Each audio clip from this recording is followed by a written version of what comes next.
Everyone, this is KJ Vlogs, a Filipino reactor based here in Kingdom of Saudi Arabia, and welcome back to my channel. Agad-agad gawa natin ng reaction video. Ang Barda Off-Cam Chemistry. Ano na naman itong chismis na ito? This is Direct Catherine, if I'm not mistaken. So without further ado, let's start this reaction video. Yung mga chismis natin, pero huwag natin kalimutan talaga na konektado talaga sila for today's video. Pero ang malala talagang IG story, alam niyo kung bakit? Kung kanino, or IG post. Ginoo.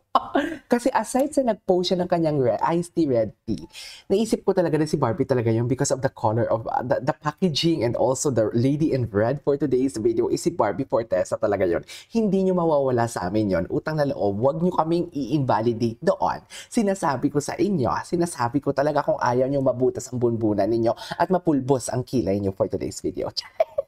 Good vibes lang tayo because happy Sunday. Bakit ka ba masaya, KK? Masaya lang ako. Bakit? Ganun talaga. Kung masaya tayo. Kung masaya kayo, edi masaya din ako. Uy, shoutout pala kay Ma'am Divine Ibarra. Ayun, aga-aga nagme-message ng mga kung ano-anong para sa birthday ko ha. Thank you so much. And also kay Pau Mega Love, shoutout to you. Ang kachismisan niya, yung cousin daw ni David Licao ko na best friend niya for today's video. Anyways, without further ado, let's start this. Anong atake to? When you work with Barda or Barbie, yes, diba? Fortesa and David Licao ko sa previous film also. Yeah. How was it working with them? And how do you see their chemistry off screen?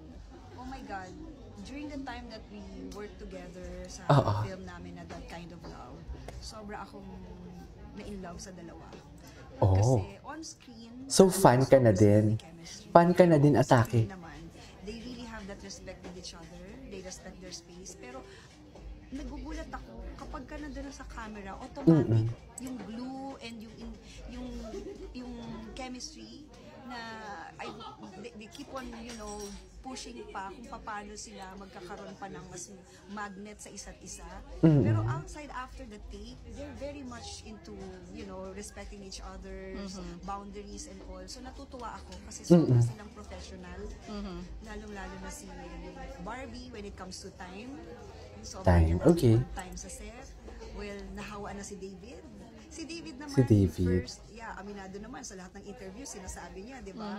Sinasabi niya na minsan nalilate siya. So meaning to say, ang sabi dito ni Direk, parang kung anong nakikita natin in front of camera is something like nagsiset sila ng boundaries. Syempre of course, ang place nila or ang lugar nila or the personal space talaga is very important. Siguro naman magka-eksena na kayo tapos magkakasama pa kayo behind the scene. Tipong yung eksena nyo na nga, lampungan na nga or something like nakakakilig. Ganun pa din ba talaga dapat sa likod ng camera? And at the same time, sa likod ng camera, marami ding nakakakita talaga. Di ba? Hindi lang naman yan yung tipong PA nila or and everything. Andyan din yung mga what do you call this, yung mga hindi producer parang yung team ng isang pelikula. So ayan ha, baka naman bibigyan na naman to ng ibang meaning. Baka ibigay na, sabi ko sa inyo, hindi talaga yan, ganon. Tigilan nyo ako, akla. Wala siya shooting, wala sa ganyan ang tunay na kilig, sa totoo lang. Sa behind the scene, sa mga behind the scene talaga. Maintindihan ko pa. Pero dito, kung sasabihin ninyo or i-analyze ninyo na, sabi ko sa inyo, sa on-screen lang talaga sila. Bakla, hindi pa pwedeng inaaral nila ang kanilang mga, script after ng eksena nila for today's video. Tsaka nasa work sila. What do you expect? I-justify ko talaga yan. Chares! Di ba? Hindi lang tipong doon lang tayo sa dark side. Di ba na baka, hindi naman pala sila nagpapansinan. Although hindi naman sinabi na hindi nagpapansinan. Ang sinabi is something like they are respecting personal space. So baka kasi nasa work sila Kahit sabihin mong hindi sila umi-extend, nasa work sila because they are preparing the script and everything. I don't know. Yan yung interpretation ko. Okay? Anyways, balik tayo dito for today's video.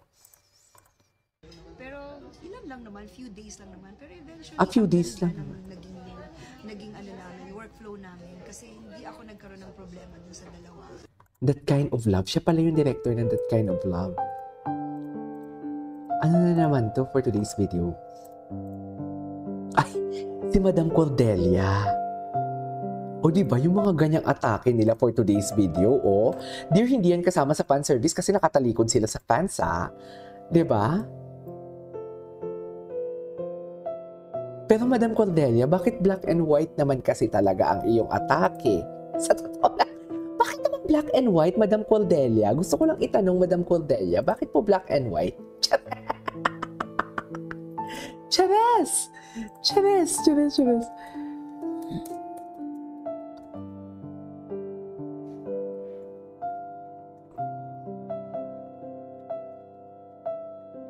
Sweet-sweetan talaga sila.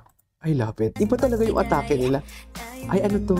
Ay, saan ka na naman, David? Gala ka ng gala for today's video, kaya na nachichismis ka or sinusundan ka ng paparazzi for today's video. Charis, wait lang. Kaya sinusundan ka ng paparazzi. Atake ka talaga, David, sa totoo lang. Gala ka ng gala. Pumirmi ka. Umuulan eh. Ang gwapo niya, no? Parang nasa Tagaytay nga talaga siya. Oh, the behind the scene. Kailan nila to ilalabas? Diyos ko. Bakit hindi nila to nilalabas, Mami? Ano ba yan?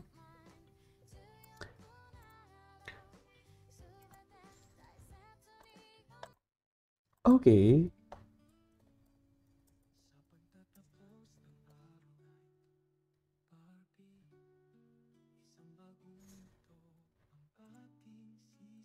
Ay, nami-miss ko na din sila actually. Kahit kakatapos lang nilang umano.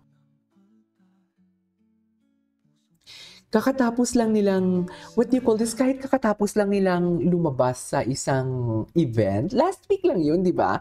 Nami-miss ko sila. Actually, yeah, last week lang. Oo. Di ba sinunod-sunod tayo?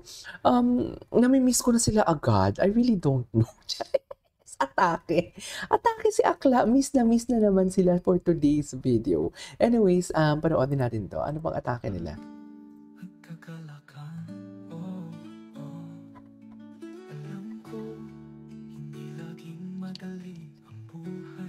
Truths. Ay, picture lang pala yun. Nakikinig ako sa kanta. Ay, wait lang. Goodbye, August. Thank you for the wonderful month. See you again next year. Welcome, September. Be kind to us and God bless. Yeah. Welcome, September. Virgo season na for today's video. Kaya mag-ingat kayo sa mga Virgo kasi pasmabo daw yung mga bibig niya. Katulad ko. I'm a Virgo. Yes. Katulad ko. I'm a Virgo. Kaya mag-ingat kayo. Yes. Kaya mag-ingat kayo for today's video, ha?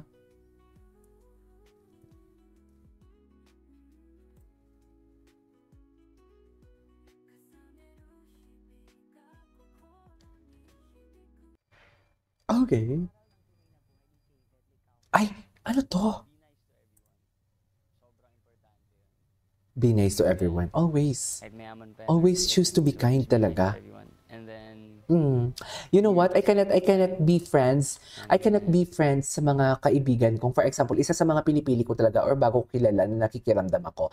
Pag isang tao ko bago ko lang siya kilala, tapos pinakilala siya ng isa sa mga friends ko din. Tapos umupo kami sa isang kapihan or umupo kami sa isang kainan. Tapos kung hindi siya marunong magligpit ng kanyang kinainan, kahit yun lang naman talaga yung ilalagay niya sa tray or itatapon niya sa basurahan, yung I am always practicing kasi talaga the clay go.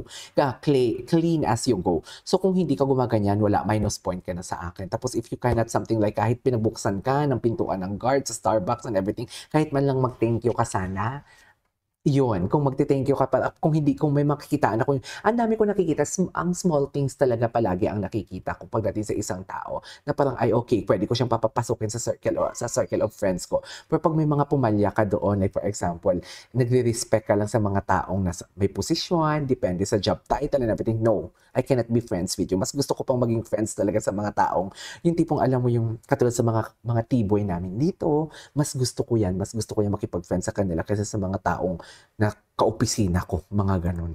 And don't pressure yourself too much. Don't pressure yourself too much. And as long as you're not doing anything bad, you're okay. Exactly! Exactly the point. Sino future wife? Ito yun eh. Mamaya papanoorin natin to. So yeah, that's it for today's video. This is KJ Vlogs and see you on my next vlog. Bye!